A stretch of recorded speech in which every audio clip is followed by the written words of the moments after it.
I'm Joshua Bardwell. You're going to learn something today. I am going to the airport today, and I'm going to Las Vegas. And in Las Vegas is the Consumer Electronics Show, CES. And at CES is a company called Orqa FPV. And the reason that you should be freaking out right now is that Orqa FPV is making an FPV goggle. A fat shark killer. I scoff because there have been so many situations before where somebody releases a render or a product page with exciting specs, people get super excited about it, and then the goggle turns out to be a piece of crap. And the specs for the Orqa FPV look freaking amazing. So when the Orqa FPV guys said to me, do you want to come out and see the goggles? I said yes, and they said, okay, we're based in Croatia. And I said, I don't know if I want to fly all the way to Croatia just to look at your goggles when your goggles might be crappy. And they said, okay, well, we're going to be at the Consumer Electronics Show in Vegas. Do you want to come out there? And I said, okay, you got me. So that's what's happening. I am flying to Las Vegas, and we're going to find out if the Orqa FPV goggles are a fat shark killer or just another disappointment.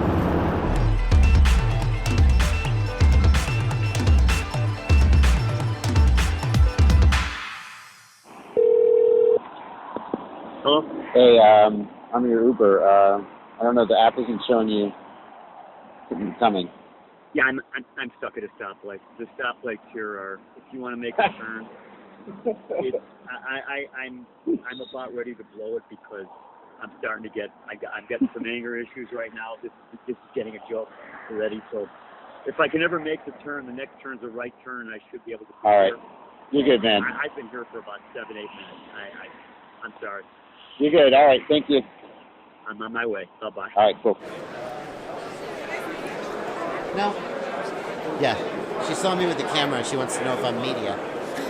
What does it mean? Are you media? I don't know. I don't know. How many YouTube subscribers am I allowed to have before I'm media? Yeah, when do you become media? At what point? Well, whenever a security guard asks if you're media, then you just say no. And then you keep walking. And then it's over. I don't know. Maybe I am media. So yeah, these are FPV video goggles. FPV stands for first person view. And the first person view is consisted of camera getting the picture, transport of that picture, putting it in the video goggles. So we're working on all three of that. So my name is Srđan. I'm the co-founder and CEO of Orqa. My name is Vlatko, and I'm also co-founder and CTO. So, how long have you been flying FPV? Okay, actually, I've been into RC way longer than FPV even existed.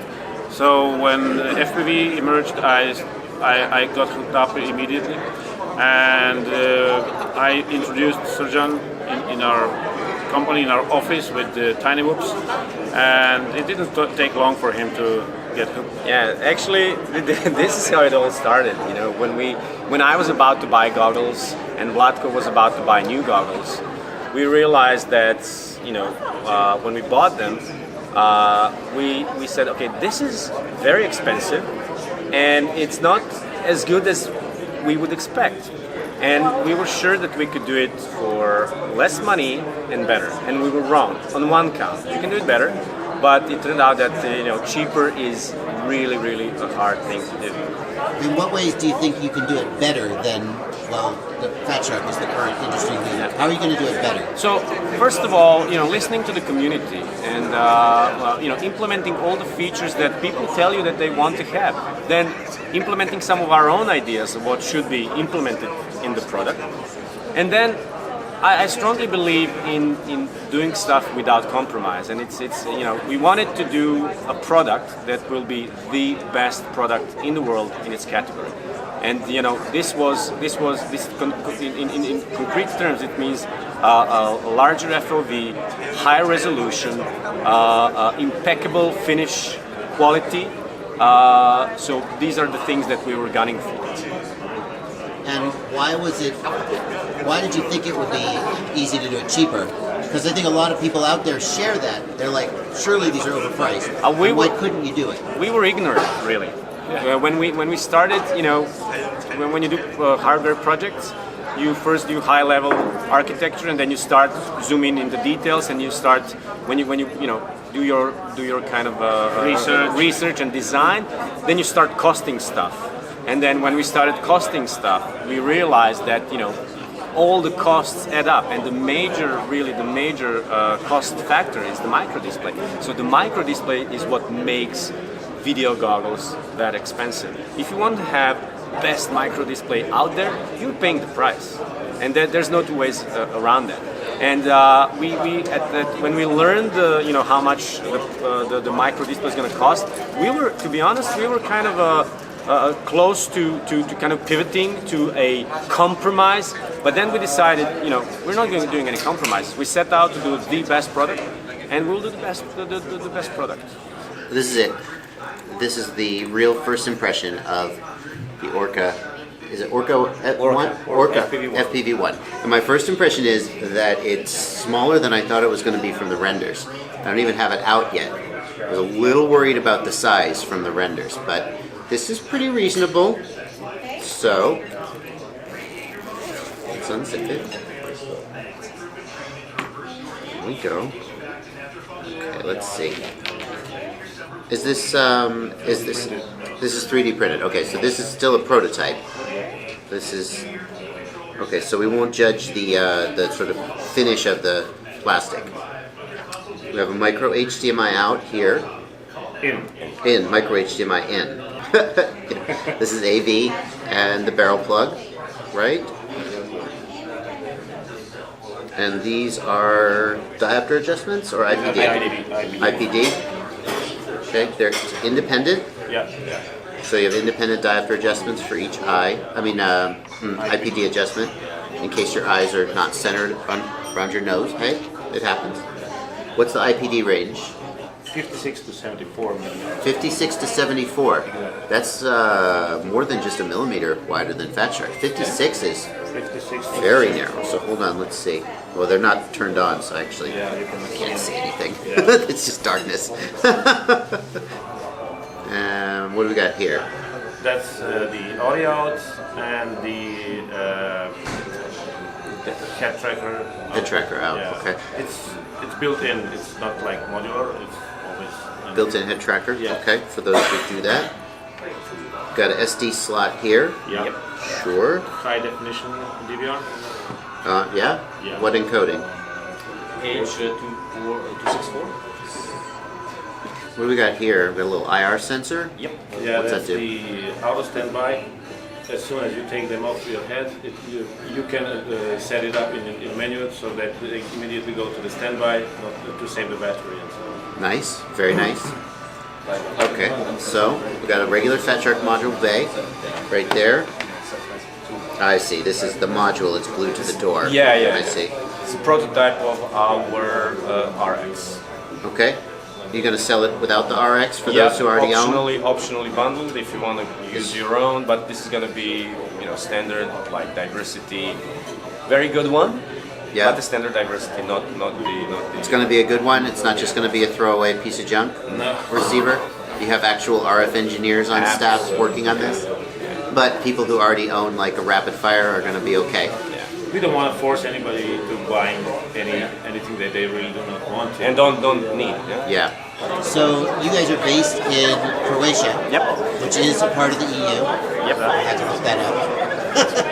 You guys, have your own? Do you have your own manufacturing? Yeah. So final assembly will be done in Croatia. Obviously, you can't do everything. So we're gonna do as much as we can. We're gonna do in Europe, simply because that's the most practical thing to do. We have really reliable suppliers in Asia for certain parts. But the product final assembly will be done in the EU. And what about fulfillment, customer service, shipping, etc.? It's all going to be done out of Osijek, out of Croatia. Okay. How much are the goggles going to cost? So basically, we're aiming to build the world's best FPV goggles, and the price will not be less than you are paying for the most expensive goggles right now. That being said, they will not be out of the roof expensive. but a lot of people, if people are expecting to have cheaper goggles than what they can buy now, that's not going to happen for FPV-1. In our roadmap, we have different models, plans to build different models, FPV-2, FPV-3, which will be lower priced, lower performance products, but still built at the Orqa quality. And basically, as I said, the biggest price contributor to FPV-1 is the panel. It's if you want to have big panel with beautiful OLED picture, you have to pay the price. And the only way to make them cheaper is to go for cheaper panels, and that means either smaller panel and or go to the different technology. To maybe go for LCD panels and different technologies that are out there. So this is where we're gonna kind of do the price tiers. So if you're looking to buy cheaper goggles, don't wait for FPV-1, wait for FPV-2, wait for FPV-3. But if you want to buy the best product in its category, that's FPV-1. When are you planning on shipping? So we originally planned to ship sometime during March, early March, late February. But yeah, obviously we are thinking in the same direction, and yeah. So it will take not quite March, someplace later than March. Hopefully when it's ready. Yeah, when it's ready. I'm not gonna. I mean, I wanted to say April, but we're being an engineering company and doing products for other people. In hardware, it's really hard to predict times because there's so many moving parts. Let's try them on. Let's see how they fit my face.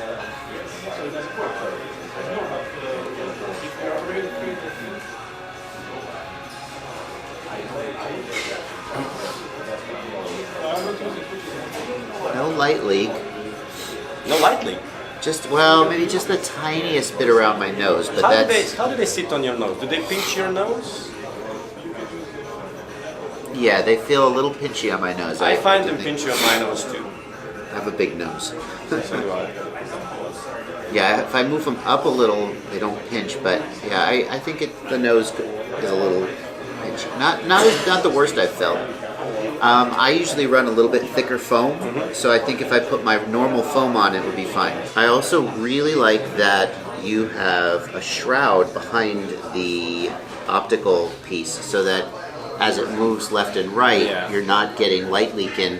It's blocked off. That's a really good. You paid a lot of attention to. That's really good. All light leakages from the. Someone from Fat Shark is watching this video right now, going, "Oh." We'll demonstrate the most important feature first, which is the power button. And to make it work, you have to press it and then hold it down so it doesn't accidentally turn on. And it turns on. And we're running this from an HDMI input from a computer right now because here we can't fly around the show floor. Okay, let's see how it is. Wow. Wow, it looks gorgeous. It's a 1280 by 960 display, so it's not like 1080p, especially for standard definition video feed. It's no problem. That's plenty of resolution. The colors look amazing. It's a really good looking screen.